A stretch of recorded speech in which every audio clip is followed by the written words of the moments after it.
Pemirsa Intens Investigasi, sepertinya tak ada satupun masyarakat ataupun warganet di tanah air yang tidak mengetahui berbagai aksi kebaikan yang kerap dilakukan pesinetron, yang juga kini menjadi utusan khusus Presiden, bidang pembinaan generasi muda dan pekerja seni. Ya, siapa lagi kalau bukan Raffi Ahmad? Raffi melanjutkan niatan sebelumnya untuk berkunjung ke rumah tahanan atau Rutan Nusa Kambangan yang berada di Pulau Nusa Kambangan beberapa waktu lalu. Dikutip dari akun media sosialnya, ternyata telah melakukan aksinya tersebut. Raffi tak hanya datang sendiri, melainkan ditemani oleh rekan selebritinya, Irfan Hakim. Dan tentunya tidak ketinggalan menteri yang khusus membidangi hal ini, Menteri Imigrasi dan Pemasyarakatan Agus Andrianto. Lantas seperti apa beberapa aksi menyentuh yang terlihat dilakukan Raffi di Nusa Kambangan? Dan lalu benarkah pula kedatangannya juga sekaligus untuk menengok rekan selebritinya yang lain yang kabarnya tengah ditempatkan di sana? Siapa lagi kalau bukan Ahmad Zoni? Pemirsa, bersama Intens Investigasi, kami hadirkan kabar terkini, terpercaya, dan teraktual. Tetapi sebelumnya, jangan lupa untuk like, subscribe, dan juga share channel YouTube ini.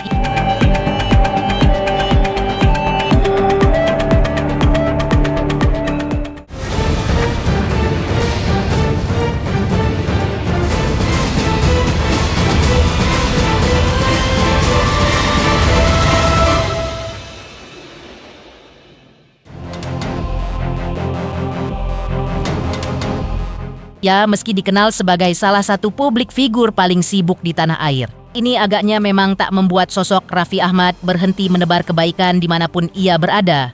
Terbukti di momen kali ini, Raffi melanjutkan niatannya untuk berkunjung ke rumah tahanan atau Rutan Nusa Kambangan yang berada di Pulau Nusa Kambangan beberapa waktu lalu. Dikutip dari akun media sosialnya Raffi, ternyata telah melakukan aksinya tersebut tak hanya datang sendiri, melainkan ditemani oleh rekan selebritinya, Irfan Hakim. Dan tentunya tidak ketinggalan menteri yang khusus membidangi hal ini, Menteri Imigrasi dan Pemasyarakatan, Agus Andrianto. Di dalam momen ini, Raffi pun tidak hanya datang, tapi juga memperlihatkan bahwa di tempat yang selama ini dikenal publik dengan sisi kelam dan menakutkannya, kini menjadi jauh lebih berbeda jika ditangani di tangan yang tepat. Seperti terlihat dalam video, Nusa Kambangan juga terlihat telah banyak berubah. Bahkan kini Nusa Kambangan seakan disulap menjadi salah satu tempat yang bisa memberikan manfaat bagi para warga binaan di sana. Lantas seperti inilah video yang memperlihatkan perbedaan Nusa Kambangan sebelumnya dalam video yang diunggah Raffi di akun media sosialnya. Dan juga bincang-bincangnya dengan Menteri Imigrasi dan Pemasyarakatan Agus Andrianto yang agaknya sukses melakukan tugasnya dengan baik.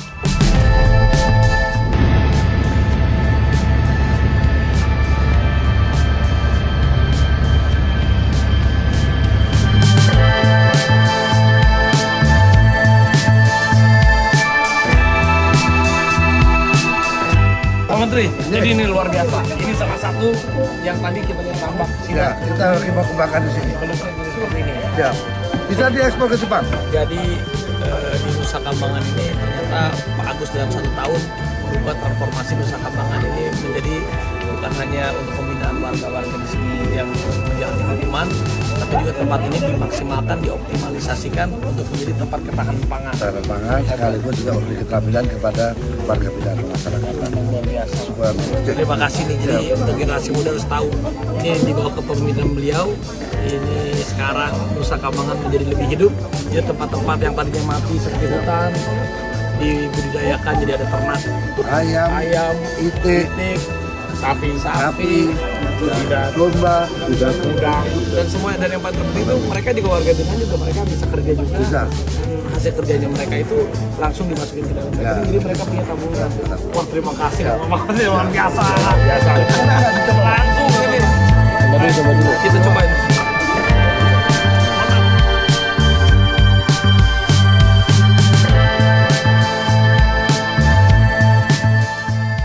Sementara itu, seperti juga telah diceritakan sebelumnya, Raffi dalam kunjungannya kali ini bukan tanpa sebab.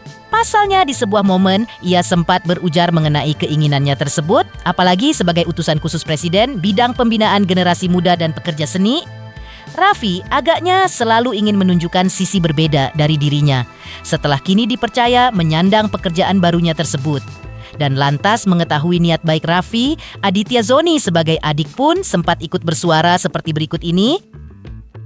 Terkait hal itu, saya juga rencananya dalam waktu dekat ini sama Pak Agus, Kementerian IMIPAS, ada kunjungan juga ke Nusa Kambangan.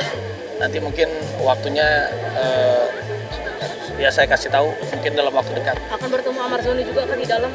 Ya kita lihat nanti. Ingin menyemangati, memberikan dan menitipkan pesan-pesan ya khususnya kepada generasi muda penerus bangsa ini ya agar betul-betul bisa menjadi percontohan yang ada di sini ya memberikan pesan-pesan mengglorifikasi untuk menjauhi narkoba. Jangan pernah mencoba narkoba karena sudah jelas narkoba merusak baik secara kecerdasan, secara kesehatan dan juga anak-anak kita ini adalah aset. Kalau sampai mencoba dan masuk di dunia narkoba, kita bisa membayangkan kehancuran yang akan menanti. Untuk itu, mari dalam kesempatan yang baik ini, saya selaku Kepala BNN Republik Indonesia mengajak segenap pihak, kementerian terkait, badan, anak-anak, semua yang ada di Indonesia, termasuk tokoh-tokoh agama, tokoh-tokoh masyarakat, untuk kita mengglorifikasi bahaya narkoba. Nanti goalsnya apa aja Pak? Setahun ke depan goalsnya apa Pak? Harapan saya itu kalau kita bisa ekspor nanti udang faname. Yang tadi kita makan itu ya diekspor. Kenyang ya? Iya, saya kenyang. Jadi di Nusa Kambangan bukan cuma membina warga-warga yang sedang menjalani hukuman, tapi juga di tempat ini yang tadinya lahan-lahannya kosong dioptimalisasikan oleh Pak Menteri menjadi ketahanan pangan dan lain-lain. Itu kan Pak bagus keren Pak, luar biasa Pak. Nah itu kan kerjaannya dia. Itu kerjaan dia. Itu program pemerintah kan. Tapi katanya nggak berhasil ketemu gimana mungkin? Aku nggak ngerti itu SOP-nya bagaimana. Aku nggak bisa komen. Cuman ya alhamdulillah saling support secara moral, mungkin support secara satu pekerjaan gitu kan. Mungkin seperti itu. Sementara itu, mundur kembali ke belakang atau saat digelarnya sidang dengan agenda eksepsi atau nota pembelaan yang seharusnya dibacakan Amar di persidangannya kemarin, seperti diketahui, sidang harus ditunda karena dalam sidang yang berlangsung secara daring tersebut, Amar sedikit curhat mengenai apa yang dialaminya sehingga menyebabkan ia tidak bisa menuliskan eksepsi atau nota pembelaannya dari balik layar plasma yang menampilkan dirinya dengan baju tahanan berwarna oranye. Mantan suami Irish Bella itu tampak berusaha tegar meski suaranya sesekali terdengar bergetar ketika menyampaikan harapannya kepada majelis hakim. Ia juga menambahkan hingga kini dirinya dan para terduga pelaku lain belum mendapatkan kemudahan dalam menyusun pembelaan. Satu persatu kalimat yang keluar dari bibir Amar seolah menggambarkan beratnya perjuangan yang kini tengah ia jalani di balik jeruji besi. Namun di balik keterbatasan itu terlihat jelas tekad dan keyakinannya untuk tetap membela diri dan menegakkan keadilan bagi dirinya sendiri.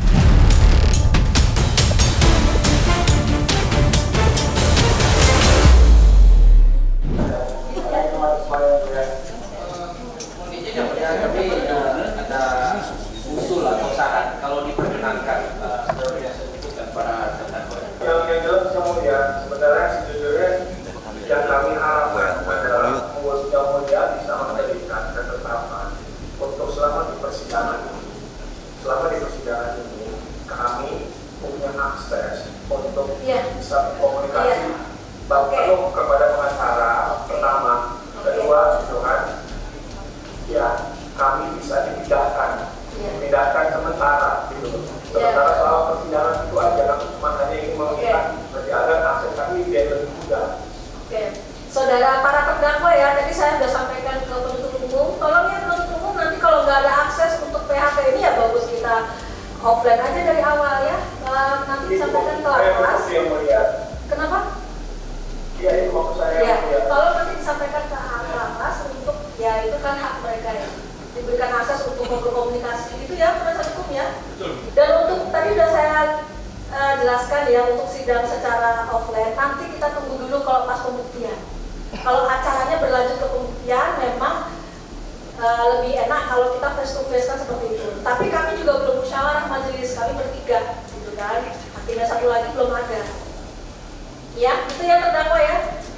Jadi ini masih eksepsi. Jadi kalau memang eksepsinya mundur ya nanti mundur juga putusan selanya, mundur juga pembuktiannya. Mohon dimaklumi, bukan kami yang membuat mundur, tapi memang para pihak yang meminta untuk seperti itu. Jadi ini masih butuh waktu untuk eksepsi. Mau berapa lama? Saudara para terdakwa ini masih mau nulis eksepsi sendiri atau cukup dengan eksepsi dari penasihat hukum? Iya, tentu sesuai dengan haknya terdakwa. Ya, apalagi kan terdakwa di sini kan nggak ditahan ya oleh majelis. Otomatis kan menurut saya ya wajar lah diberi kesempatan karena itu hak. Nah, apabila hak nggak diberikan, berarti kan nanti keputusan ini kan mencederai hukum, melanggar KUHP ya. Terima kasih. Cuman yang perlu dipahami oleh semuanya. Komunikasi sebenarnya yang mulia, untuk komunikasi diberikan waktu komunikasi kami yang jelas, baik secara kertas, pulpen, tolong ya, tutup ya. SPK kami gitu ya kan. Ini udah langsung. Kami berbicara sama SPK kami juga gitu ya kan. Oke, siap, ini udah. Oke, ini udah langsung. Ya, keyakinan dan harapan besar yang berada di dalam diri Ammar sepertinya juga mengalir kepada kuasa hukum dan pihak keluarganya yang lain. Pasalnya, usai persidangan, pihak kuasa hukum Ammar Zoni pun turut menyampaikan harapannya agar di sidang berikutnya Ammar bisa dihadirkan langsung secara fisik di pengadilan. Menurut sang kuasa hukum, kehadiran langsung di ruang sidang bukan hanya penting untuk keadilan, tetapi juga untuk memastikan bahwa Ammar dapat memberikan keterangan tanpa tekanan dan dengan kebebasan penuh. Penundaan itu mungkin alasannya kan ya ada hak ya terdakwa yang tidak diberikan. Contohnya dia mau bikin eksepsi, itu alat tulisnya nggak ada, pulpennya nggak ada. Nah ini kan ada memang diatur dalam hukum acara kan eksepsi itu ada dua. Eksepsi dari penasihat hukum dan eksepsi dari pribadinya. Nah ini kan nggak dapat diberikan. Ya saya rasa alasannya ya bagus juga. Berarti hakim ya menempatkan masalah ini ya sama-sama adil gitu loh. Bukan nggak siap, dia udah mempersiapkan diri tapi alat untuk itu tidak ada. Alat tertulis. Nah ini kan itu kan tugas jaksa nanti untuk memberikan akses yang seluas-luasnya seperti perintah hakim tadi. Ya mudah-mudahan itu pasti akan dilaksanakan oleh pihaknya lapas Nusa Kambangan.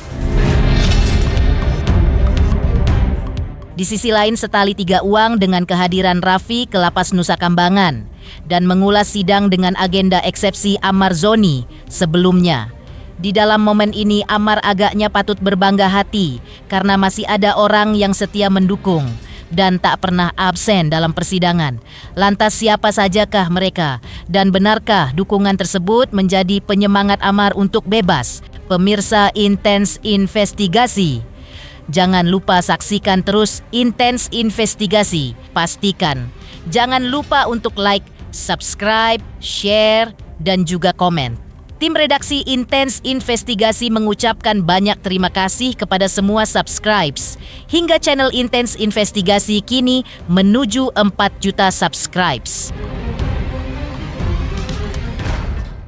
Halo, saya Denny Darto yang mengucapkan selamat untuk Intens Investigasi yang road to 4 juta subscribers. Luar biasa, dan ini semua berkat dukungan kalian yang terus menyaksikan dan setia untuk menonton Intens Investigasi dan tayangan saya di kanal ini. Terus saksikan Intens Investigasi di 5 juta, 6 juta, 7 juta subscribers, dan seterusnya. Terima kasih, sampai jumpa.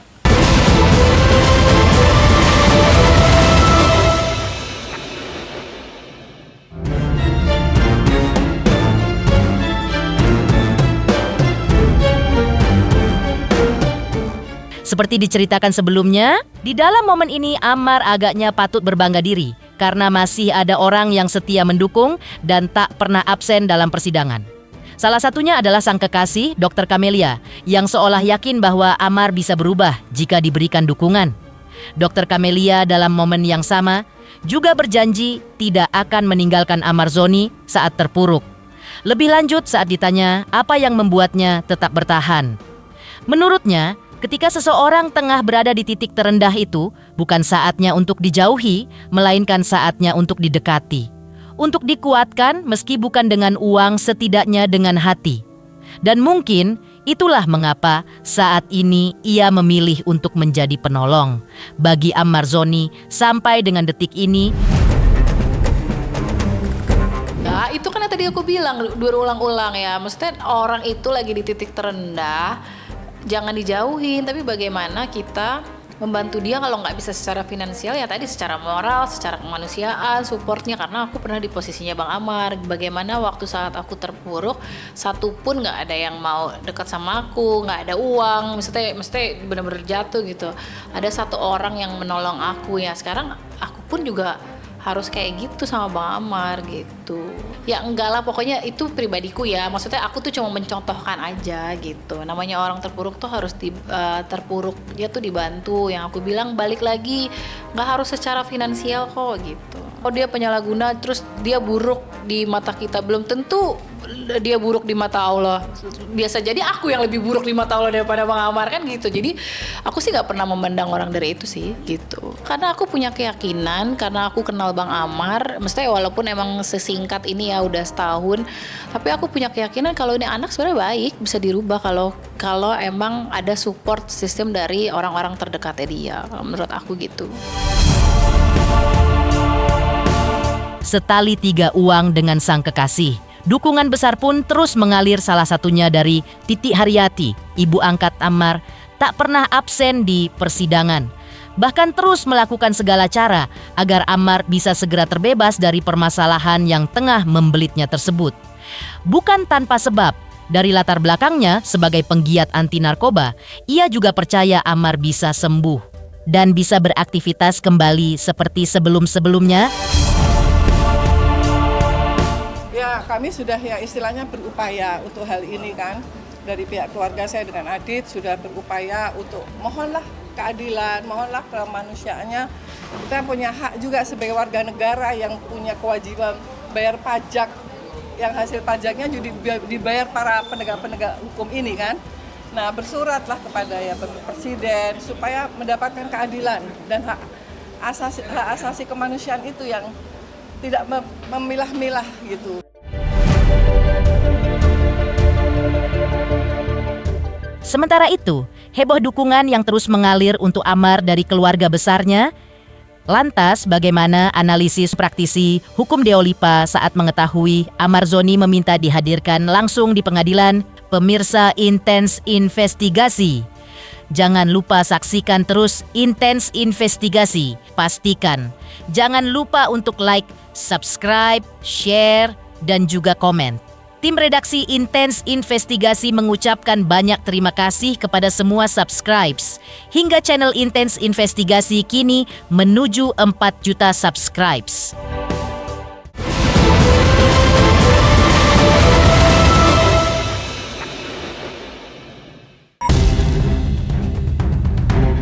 Menengok ke belakang kasus yang menyeret nama Amar Zoni saat ini, Amar seperti diketahui bukan sekali atau 2 kali terjerat dalam permasalahan ini. Dan yang terbaru, Amar dikabarkan kembali terlibat penjualan barang haram tersebut dan santer beredar dilakukannya di dalam rumah tahanan yang dihuninya.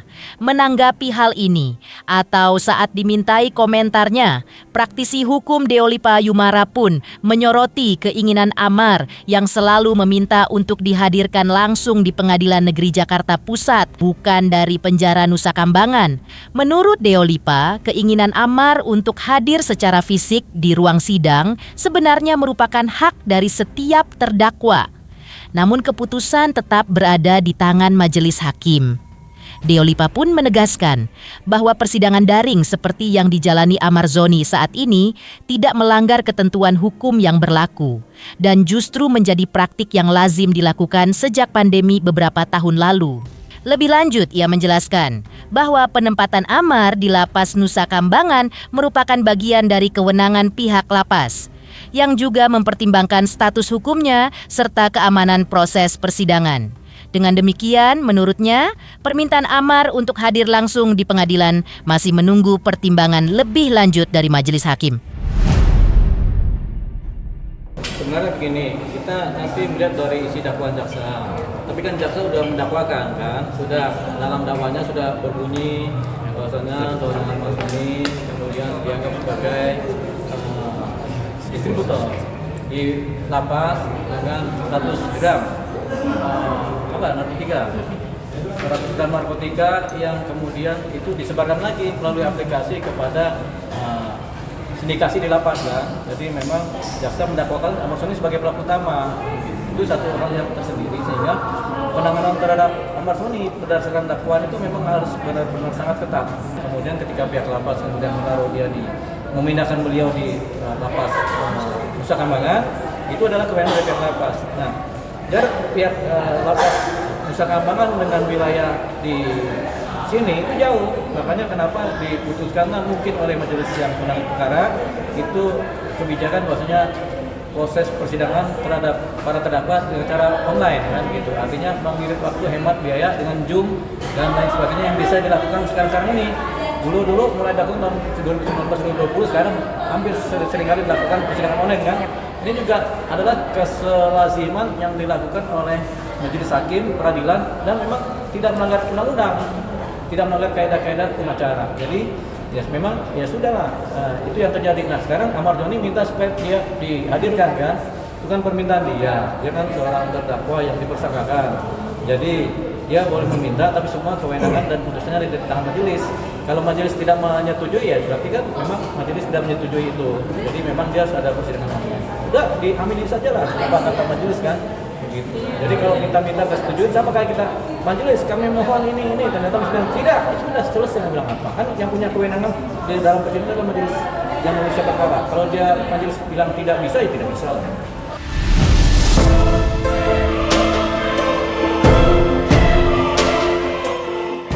Demikian pemirsa, kabar terkini, terpercaya, dan teraktual yang kami hadirkan hari ini. Jangan lupa saksikan terus Intens Investigasi dan pastikan jangan lupa untuk like, subscribe, share, dan juga komen.